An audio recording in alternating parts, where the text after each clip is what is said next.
السلام علیکم ورحمۃ اللہ وبرکاتہ الحمدللہ رب العالمین والصلاة والسلام علی اشرف الانبیاء والمرسلین نبینا محمد وعلی آلہ وصحبہ اجمعین اما بعد۔ میرے عزیز دوستوں اور بھائیوں اور میری اسلامی خواتین و حضرات، اللہ تبارک و تعالیٰ کی توفیق سے میں مدینہ میں جس کسی نے بدعت نکالی اس کے بارے میں نبی صلی اللہ علیہ وسلم نے کیا وعید سنائی ہے، اس تعلق سے میں ایک لمبی حدیث آپ کے سامنے رکھنے کی کوشش کرتا ہوں۔ اللہ تبارک و تعالیٰ سے دعا ہے کہ اللہ تبارک و تعالیٰ ہمیں حق بات اور سچ بات کہنے کی توفیق عطا فرمائے، اور جو ہم سے لفظی طور پر کہنے میں خطائیں ہوں اللہ تبارک و تعالیٰ اس کو معاف فرمائے، آمین یا رب العالمین۔ میرے عزیز دوستوں اور بھائیوں اور میری اسلامی خواتین و حضرات، جیسا کہ آپ جانتے ہیں کہ مکہ کو حرم قرار دیا گیا ہے، اسی طریقے سے مدینے کو بھی حرم قرار دیا گیا ہے۔ مدینہ کو ہجرت سے پہلے شہر یثرب کے نام سے جانا جاتا تھا، جیسا کہ قرآن کے اندر سورہ الاحزاب آیت نمبر 13 میں اس کا ذکر ہے۔ اسی طرح سے مدینہ کو طیبہ بھی کہتے ہیں، طیبہ، اور یہ دو کالی زمینوں کے بیچ کا علاقہ مدینہ حرم ہے، جیسا کہ موطا امام مالک کے اندر حدیث نمبر 638 پر دیکھ سکتے ہیں۔ اسی طرح سے مدینہ کو حرم کہا گیا ہے، جیسا کہ صحیح بخاری میں حدیث نمبر 1869 ہے، 1867 ہے، 2129 ہے۔ اسی طرح سے صحیح مسلم کے اندر حدیث نمبر 6613 ہے، 1370 ہے، 1360 ہے، 1361 ہے، 1362 ہے، 1363 ہے۔ اسی طرح سے سنن ترمذی کے اندر حدیث نمبر 3921 اور سنن ابن ماجہ کے اندر حدیث نمبر 3113 پر دیکھ سکتے ہیں کہ جس طرح سے مکہ حرم ہے اسی طریقے سے مدینہ بھی حرم ہے۔ اور انشاءاللہ تبارک و تعالی اس کے بارے میں کسی اور موقع پر یہ بات رکھوں گا کہ ان دونوں جگہ پر جس کو حرمین کہا جاتا ہے، مکہ بھی حرم ہے اور مدینہ بھی حرم ہے، تو ان جگہوں پر کن چیزوں کو اذیت دینے سے منع کیا گیا ہے، کن چیزوں کو مارنے سے منع کیا گیا ہے، اور کن چیزوں کو مارنے کی اجازت دے دی گئی ہے، کن چیزوں کو کاٹنے کی اجازت دے دی گئی ہے گھاسوں میں، درختوں میں۔ یہ تمام باتیں کسی اور موقع پر رکھوں گا، لیکن آج میں آپ کو یہ بتاؤں گا اس حدیث کے اندر کہ جو شخص مدینہ میں کوئی بدعت نکالے، دین کے اندر کوئی نیا کام نکالے، اسی طرح سے کوئی مدینہ کے اندر گناہ کا کام کرے، تو اس کے لیے کیا نقصان ہے، اس کے لیے کیا وعید آپ صلی اللہ علیہ وسلم نے سنائی ہے۔ تو اس تعلق سے علی رضی اللہ تعالیٰ عنہ بیان کرتے ہیں کہ میرے پاس کتاب اللہ کی کتاب یعنی قرآن، اور نبی صلی اللہ علیہ وسلم کے اس صحیفے کے سوا جو نبی صلی اللہ علیہ وسلم کے حوالے سے ہے، اور کوئی چیز یعنی شرعی احکام سے متعلق لکھی ہوئی صورت میں نہیں ہے۔ یعنی ان کے پاس یہ صحیفے تھے نبی صلی اللہ علیہ وسلم کے شرعی احکام کے متعلق۔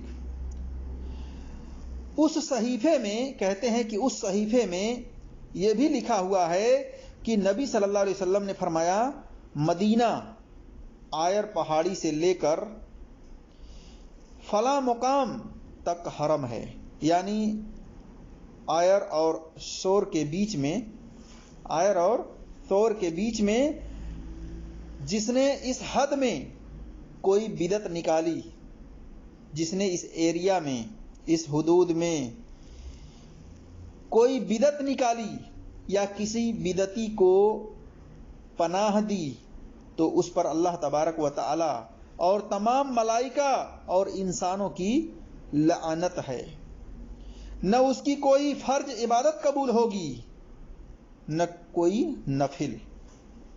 یعنی ایسے شخص کی جو اس حدود کے اندر، اس حد کے اندر جو مدینہ ہے، جس کو حرم کہا گیا ہے، اگر اس میں کسی شخص نے دین کے اندر اپنی طرف سے کوئی نئی بات نکالی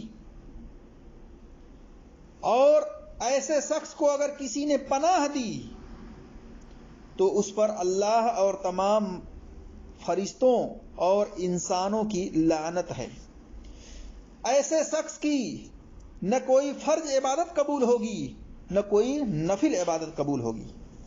اور آپ صلی اللہ علیہ وسلم نے فرمایا تمام مسلمانوں میں سے کسی کا بھی عہد کافی ہے.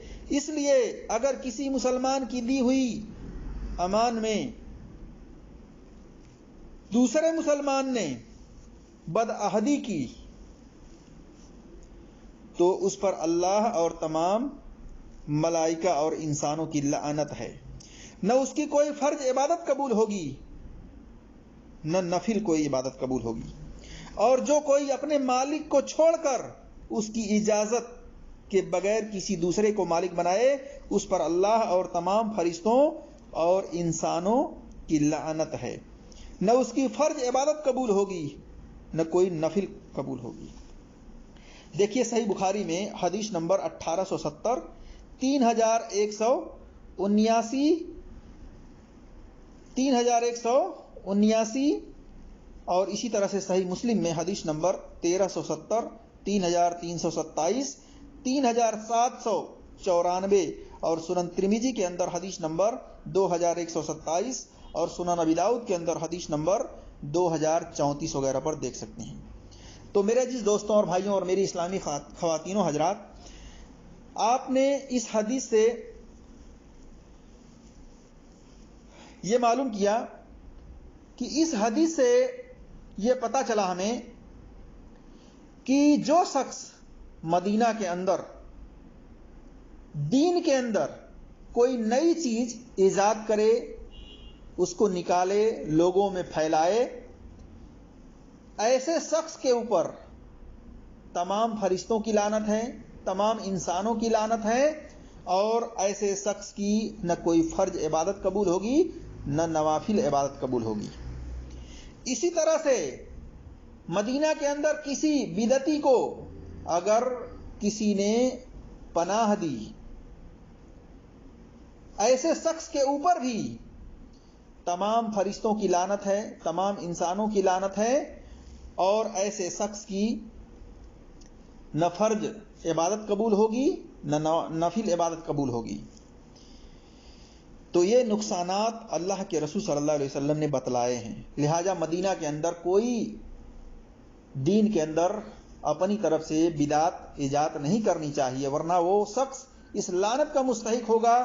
وہ شخص کی نہ کوئی فرض عبادت قبول ہوگی نہ نوافل عبادت قبول ہوگی. بچنا چاہیے. بہت سارے لوگ ہیں جاتے ہیں مدینہ میں ربیع اول کے مہینے میں عمرہ وغیرہ کرنے، زیارت کرنے. مدینہ جب پہنچتے ہیں تو وہاں پر جشن میلاد مناتے ہیں. اسی طرح سے ایسے درود پڑھتے ہیں جو درود صحیح حدیث سے ثابت نہیں ہوتے ہیں، ایسے سلام پڑھتے ہیں جو صحیح حدیث سے ثابت نہیں ہوتے ہیں. تو ایسے لوگوں کو وہاں پر بدعت نکالنا، بدعت ایجاد کرنا، ایسے لوگوں کے نہ فرائض قبول ہوں گے نہ نوافل قبول ہوں گے. یعنی کوئی عبادت ان کی قبول نہیں ہوگی، الٹا ان کے اوپر فرشتوں کی لعنت، انسانوں کی لعنت ہوگی. اللہ تبارک و تعالیٰ سے دعا ہے کہ اللہ تبارک و تعالیٰ ہم تمام مسلمانوں کو قرآن اور صحیح حدیث پر عمل کرنے کی توفیق عطا فرمائے، اور ہر قسم کے بدعات سے اللہ تبارک و تعالیٰ بچا کر اپنی رحمت کی پناہ میں محفوظ رکھے. آمین یا رب العالمین. السلام علیکم ورحمۃ اللہ وبرکاتہ.